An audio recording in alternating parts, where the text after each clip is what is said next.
This video will demonstrate the supine log roll by 3 providers onto a longboard. The first provider maintains neutral inline stabilization of the patient's head and neck. A second provider measures for and applies the appropriately sized cervical collar. The third provider places the longboard near the patient. While the first provider maintains neutral inline stabilization, the second provider kneels at the patient's side mid-thorax, while the third provider kneels on the same side between the patient's hips and knees. The patient's arms are straightened and placed palms in next to the torso, while the patient's legs are brought into neutral alignment.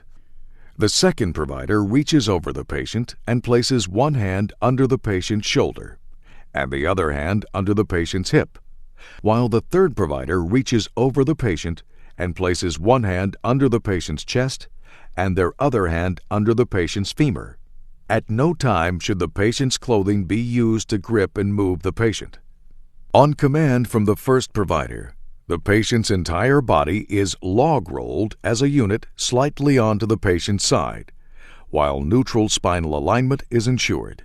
The longboard is moved into place behind the patient by the second and third providers, while holding the patient on the side with the foot end of the board positioned between the patient's knees and ankles, and the head of the longboard extended beyond the patient's head. The longboard is held against the patient's back by the second and third providers. On command from the first provider, the patient and the board are rotated to the ground. Once the board is on the ground, the patient's upper chest is grasped firmly by the second provider, with the hands placed in the patient's axilla. The third provider places his or her hands on either side of the patient's pelvis.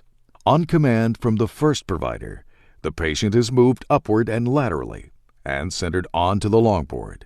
Neutral inline stabilization is maintained without pulling on the patient's head and neck. Buttress material is placed under the patient's head to maintain neutral alignment. The patient can now be secured to the board with padding to fill all voids.